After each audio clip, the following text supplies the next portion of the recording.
L'Europe ne se fera pas d'un coup, ni dans Je suis venu parler d'Europe. Explique-moi l'Europe. Et puis l'Europe, c'est aussi l'espoir de démocratie. Comment en faire l'Europe des travailleurs?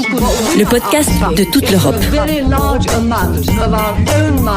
En collaboration avec Bull Media. Au sommaire de ce 3e épisode d'Explique-moi l'Europe, la prise de décision dans l'Union européenne. Après les institutions de l'Union européenne dans l'épisode 1, la répartition des compétences dans l'épisode 2. Voyons donc maintenant qui décide et comment. Bonjour Christophe. Bonjour Antoine. Et on commence avec une idée reçue. On dit parfois que l'Union européenne décide de tout et de n'importe quoi jusqu'à la taille des concombres. Alors est-ce que c'est vrai ? Non. C'est faux. L'Union européenne ne décide pas de tout. Même si cette affaire des concombres, qui a fait beaucoup de tort à l'Union européenne, est vraie. En 1988, on a bien fixé au niveau européen des normes de qualité sur ce légume. On pourrait aussi donner un exemple plus actuel. Si le Royaume-Uni, par exemple, sort de l'Union européenne sans accord, il n'aura plus les bonnes palettes pour envoyer ses produits en Europe. Car les normes en la matière ne sont pas les mêmes si on fait partie du marché unique ou pas. La taille des concombres, j'en parle parce qu'elle s'est invitée dans la campagne pour les élections européennes. Écoutez. On a besoin que l'Europe soit là où elle est nécessaire et on a besoin parfois qu'elle se retire de là où elle ne l'est pas. Une Europe qui vient déterminer des normes sur la taille des étiquettes de soutien-gorge ou la taille des concombres, c'est une Europe qui ne nous aide pas. Voilà, vous avez peut-être reconnu François-Xavier Bellamy qui est tête de liste des Républicains pour les élections européennes. C'était le 27 février 2019 sur RTL. Il y a donc, Christophe, bien une multitude de réglementations proches de l'absurde ? Disons que l'Europe ait eu tendance à surréglementer, c'est certainement vrai.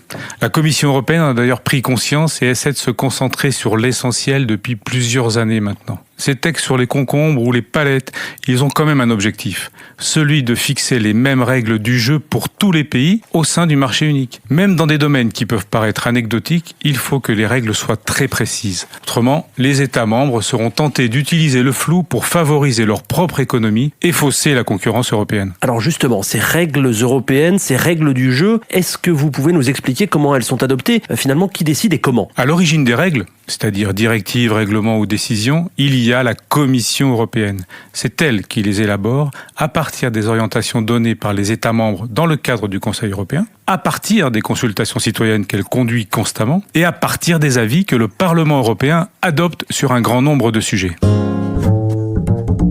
Explique-moi l'Europe. La première mouture, elle est donc faite par la Commission européenne, donc. Et alors, qu'est-ce qui se passe ensuite ? Ensuite, le processus législatif s'enclenche. Les propositions de la Commission sont envoyées au Parlement européen, qui représente les citoyens, et au Conseil de l'Union européenne, qui représente les États.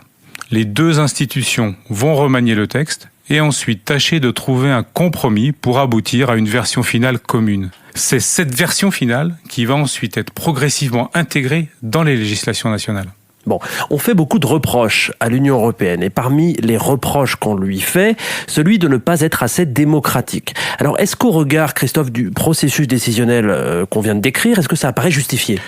C'est effectivement une critique récurrente, notamment en France. Probablement parce qu'à part le Parlement européen, les citoyens n'élisent pas directement les dirigeants de l'Union européenne. Mais il faut savoir que le président de la Commission est désormais choisi en fonction des résultats des élections européennes. Tandis qu'au Conseil européen et au Conseil de l'Union européenne, ce sont les chefs d'État et de gouvernement et les ministres qui siègent. En définitive, rien n'est jamais imposé sans l'approbation de dirigeants élus. Bon, il y a une autre critique qui est fréquemment adressée aux institutions européennes, c'est leur manque de transparence et la complexité des procédures. Est-ce que là, c'est justifié ?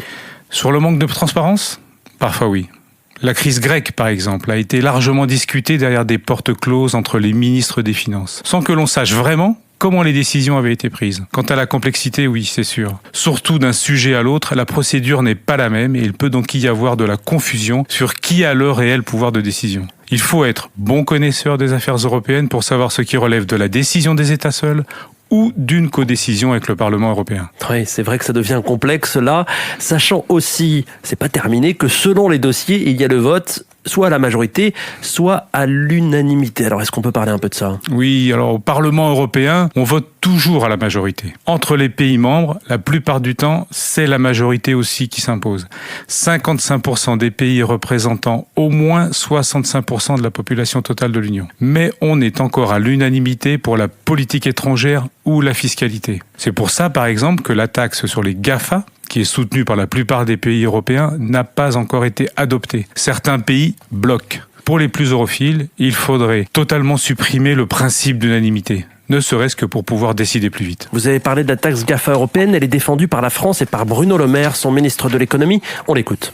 J'espère que les 4 derniers États qui aujourd'hui restent sceptiques sur cette taxation du digital feront aussi un pas dans le sens du compromis. On ne parvient à un accord européen que lorsque chacun fait un pas dans la direction de l'autre et que chacun fait preuve de compromis. Explique-moi l'Europe. On a parlé des critiques qu'on adresse parfois, souvent à l'Union européenne. Venons-en à la dernière de ces critiques, la lenteur finalement de la prise de décision. Qu'est-ce que vous pouvez nous dire pour terminer là-dessus, Christophe ? Cette critique est également fondée. C'est un peu le revers de la médaille du travail parlementaire. Comme il est approfondi au niveau européen, plus qu'en France où l'exécutif est très fort, il a évidemment du mal à aller très vite.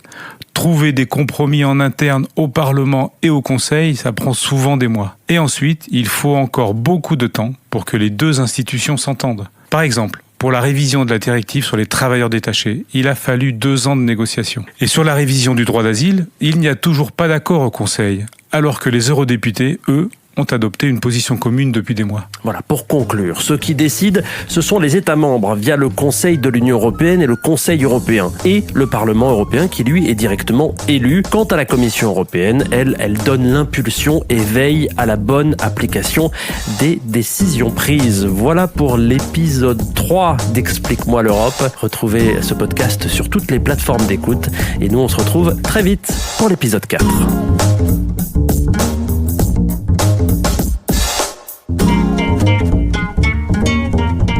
Explique-moi l'Europe.